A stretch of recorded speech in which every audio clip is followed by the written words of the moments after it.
And now let's talk about the Axiom 4 mission. Dragon spacecraft was successfully docked with International Space Station. Subhanshu Shukla has scripted history, became the first Indian to reach the International Space Station and second in space after Wing Commander Rakesh Sharma. 4, 3, 2, 1, ignition, and liftoff. And with this, India took another giant leap in the space sector. With the docking of the Axiom 4 Dragon spacecraft, Indian astronaut group captain Subhanshu Shukla made history by becoming the first Indian to enter the International Space Station. Along with India's Subhanshu Shukla, aboard the spacecraft are 3 astronauts from Poland, Hungary and the United States. The docking procedure connected the spacecraft with the International Space Station's Harmony module. Final approach and is go for docking. Monitor per steps 5 and 6 and 1.102. The process began with a calibrated approach followed by the docking, orchestrated after a series of orbital maneuvers. After the docking, the hatch of the spacecraft was unlocked and the 4-member crew moved into the ISS. Their first visit to the International Space Station as well. It is a privilege to be amongst the few who have got the chance to see the Earth from a vantage point that I have been able to see now. It has been a wonderful ride. It has been great. The minute I entered the International Space Station and you guys, this crew, you just made me feel so welcome, as if you literally opened your doors, like your house doors for us. That's true. But it was fantastic. Indian astronaut Subhanshu Shukla's family also watched the docking process. His parents got emotional as they watched the live telecast at their son's school in Uttar Pradesh's Lucknow along with other students and teachers. बहुत अच्छा लग रहा है। अब ये अंदर चले गए, अब कोई दिक्कत नहीं।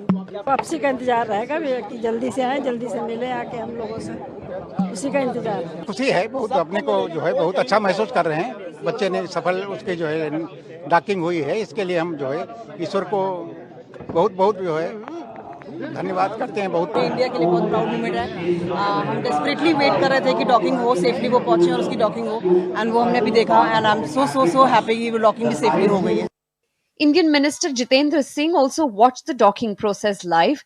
Soon after, the minister lauded India's space journey and congratulated Group Captain Shukla and other astronauts on the successful docking.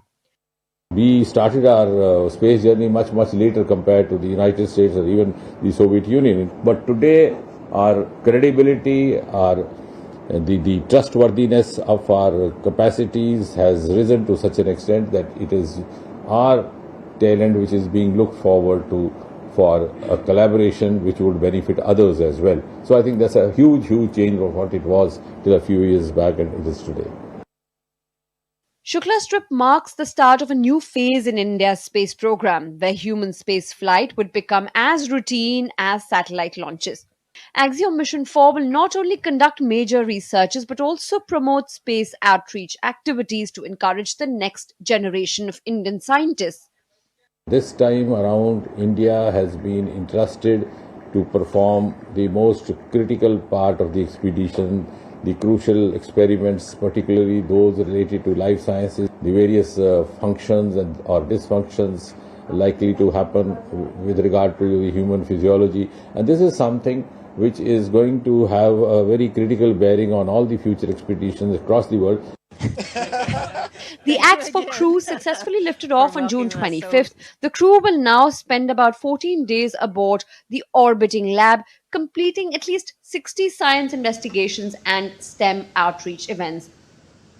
Tripti Tripathi's report for DD India. We talk about the Axiom mission. Joining me is retired Group Captain Dr. Ajay Lele, space expert from Institute of Defence Studies and Analysis, Delhi. Good evening, Dr. Lele. Welcome to DD India. India's space program, sir, is over 50 years old. This is the first time an Indian has reached the International Space Station. What does the feat mean for Captain Subhanshu Shukla and the nation? Definitely, this is an important step in the history of India's space program, because after 41 years, the second astronaut of India has reached to the outer space. And this time the astronaut has not only reached to the outer space, but it has entered into an International Space Station, which is operational there for almost 25 years now. So this is the first opportunity. There are around more than 280 astronauts who have gone to the International Space Station, but now it is the Indian astronaut who has reached there. And this is an opportunity not only as one of the things. I will consider this is a job in process, and there will be a lot of learnings from this particular experience of Group Captain Shukla. Right. Dr. Lele, let's talk about the docking that we witnessed at the International Space Station. Stunning visual. For a layperson, it appeared as if it happened with great ease. Now, with Captain Shukla on the pilot's seat, what goes into the maneuvers to make such a docking successful? You see, docking is a very difficult task. One can say that it is the most difficult task of meeting two spacecrafts over there, because International Space Station itself could be considered as a spacecraft which moves with a speed of 8 kilometers per second. So definitely you have to adjust the speeds. You have to ensure that you are in line with each other. There is no possibility of even a millimeter of an error. So all these things are done autonomously. You have got laser systems which try to match the ports of both the systems. That means the International Space Station as well as the Crew Dragon module. And subsequently the docking takes place. It's a very cumbersome process. It takes time, and subsequently only when everything becomes clear, then only the hatch is opened. Because it's not only a docking per se. Like we see a docking, if I have to give a very simple example, the moment aircraft lands on an airport, we have certain amount of a docking, we can say, in terms of an aero bridge.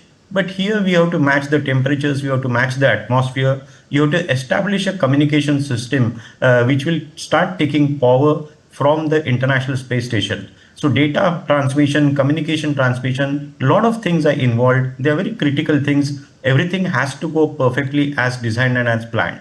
So it's a difficult process, but they have ensured that everything goes well. And now he's there for 14 days to conduct the experiments, and I can say enjoy the weightlessness for 2 weeks.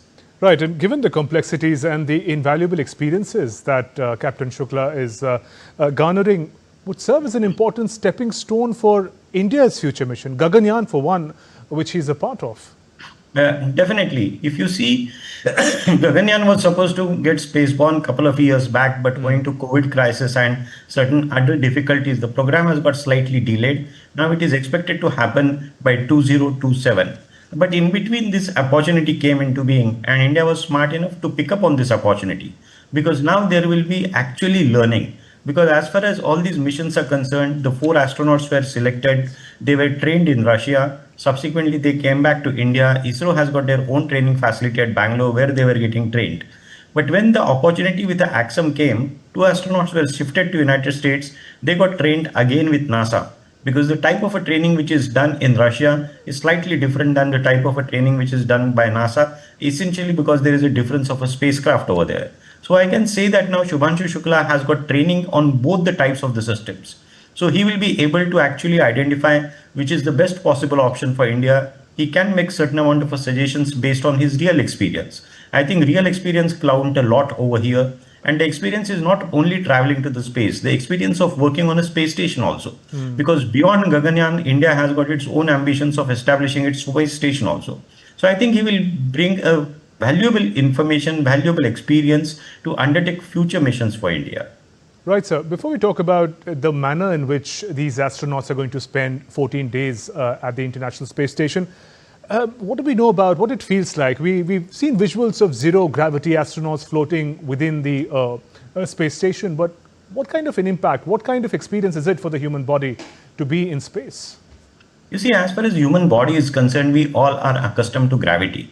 So we are sustaining, we are able to stand up because of a gravity. But that gravity is no longer there in the International Space Station or at an altitude of say 400 kilometers above the Earth's surface. We can call that as a, whatever gravity is available is a microgravity atmosphere. So the people are not able to stand over there. They will have to float over there. So all these types of things only become possible if there is an adequate training which is associated with it. Because all of a sudden for a human body, it is an entirely different type of a situation to sustain and to undertake their routine activities. So a lot amount of a training goes in to ensure that the people can operate freely in zero gravity atmosphere. And it's not only sustaining in zero gravity atmosphere. They are supposed to undertake certain types of experiments. They are supposed to look after their own health also. So they are supposed to undertake certain exercises also on a day-to-day basis. So a lot of amount of things are there to be learned. And that's why these trainings involve almost 1 to 2 years of duration. If you talk about the experiments that are listed are going to be undertaken in these 14 days, everything from trying to grow crops to see the behavior of microorganisms to the impact on the human body, host of things that will be observed. And if you could just clarify that term microgravity that we're hearing so often lately. You see, as far as zero gravity is concerned, that means there is no gravity.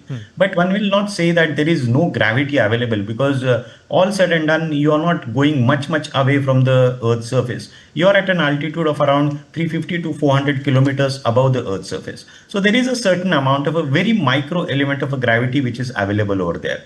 As far as these experiments are concerned, they have been planned in a systematic fashion.